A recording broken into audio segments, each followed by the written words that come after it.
Hello everyone, how are you? I hope you're having a fantastic Monday. I wanted to go over what we're doing in class today and briefly talk about a couple of concepts that I think you're going to need to be very familiar with for tomorrow's QSE. For your bell ringer today, I want you to please do Quizlet 2, that is in Schoology, to review the figurative language terms. Then I want you to open up the Sleeping in the Forest poem, and this is an assignment today. You will be looking at figurative language in this poem. I'm going to go over some now with you, but you need to do your own work so that you can turn it in to the Dropbox in Schoology. This poem by Mary Oliver should be read by you independently. I'm going to talk only about some of the things that I pointed out to students in class today. In the beginning of the poem, we realize that we have a first-person speaker.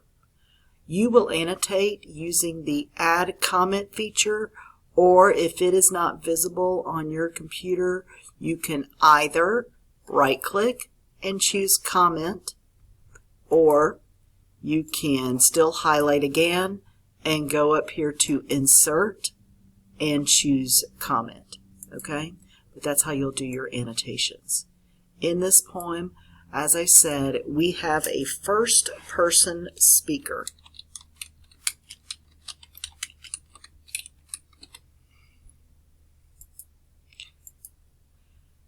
After reading the poem, you will realize that here in the beginning, the speaker is using the figurative language term of personification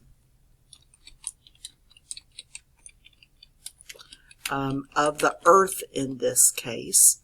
Okay, the earth is referred to as she, and she has the earth display the human qualities of remembering,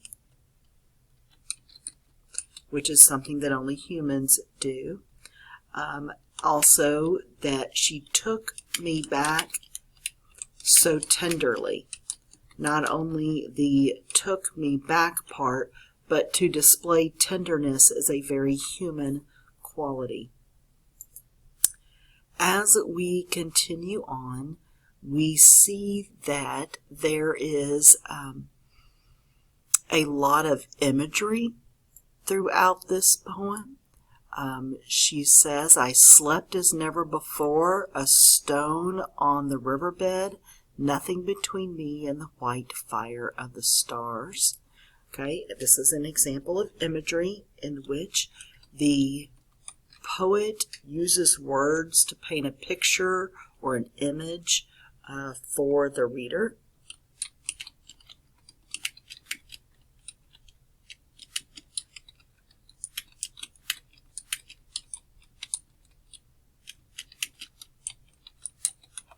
Okay. As we continue on, we have our first example of a simile.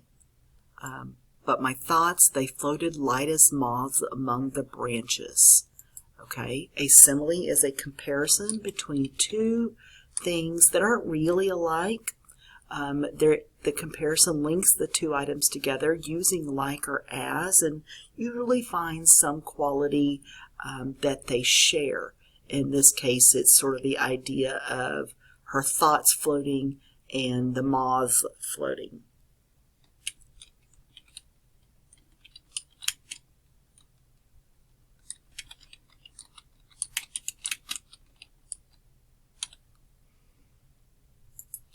As we continue on,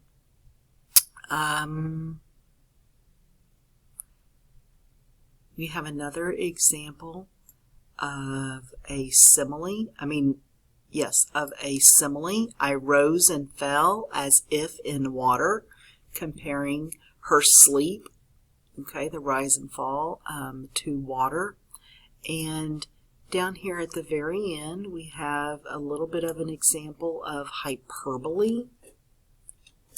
Hyperbole is where the writer exaggerates or overstates something, usually for effect. It could be to be funny. In this time, I think she's just trying to make a grander statement.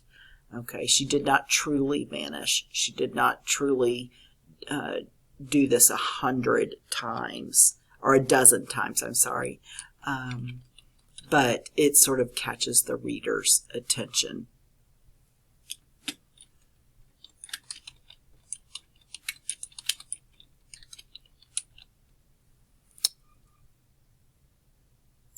There are other examples of figurative language in the poem. I'd like you to do your best to identify those with comments.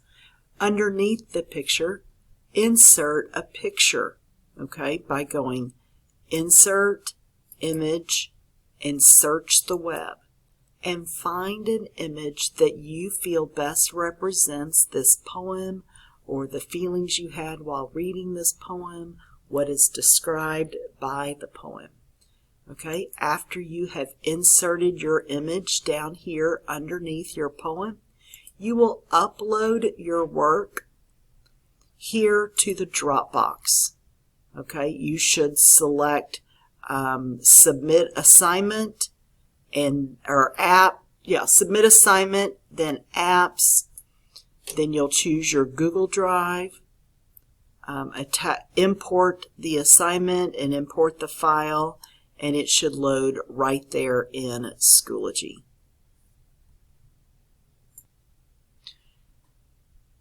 As you, or after you have submitted, you will open this Summary and Main Idea worksheet, and it should be opened with Kami.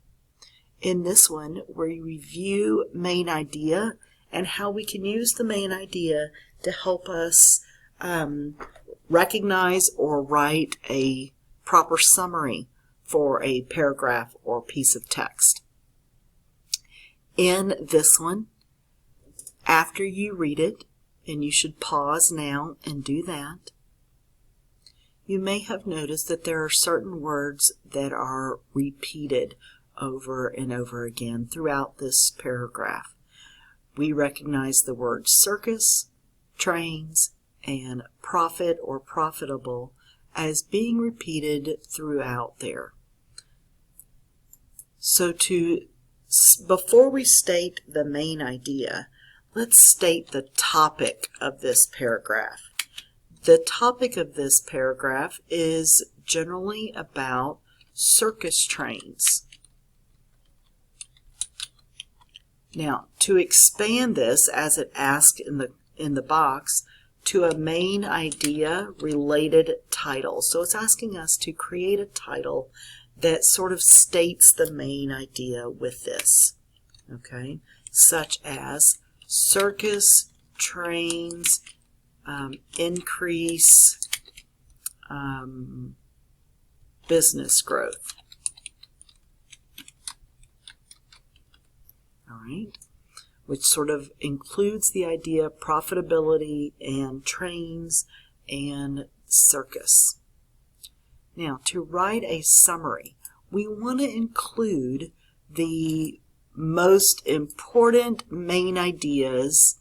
We want to include some supporting details. We don't want to include those details that aren't really necessary for that. And we're going to keep it real short, I will say, for this. So we might come up with something such as circuses began using rail transportation instead of horses, let's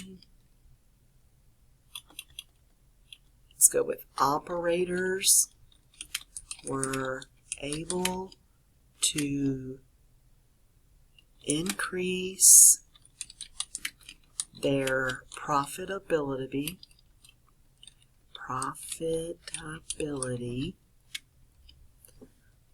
by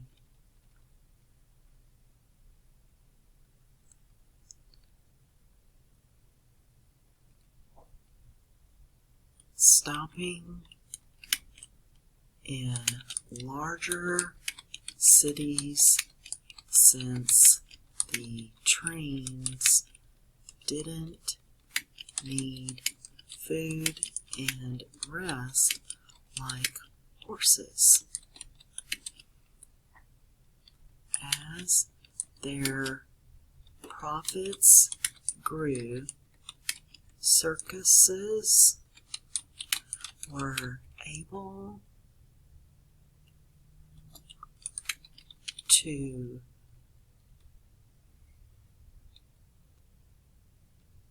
become bigger and better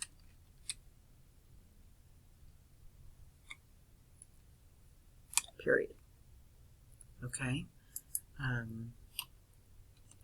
bigger and better, and that's not too bad. Okay, we included some of our more important information, not word for word, but enough that it summarizes the main idea of the paragraph. Okay, this assignment does not need to be turned in. I actually want you to save it. We will continue to work on it at a later date. In Schoology, you will see a QSE review folder that has several games and Quizlets, things like that, to help you review for the QSE on Tuesday. If you have any questions, please email me and ask for help, or come by the classroom and see me if you're an on-campus student. Hope you have a great day. Bye.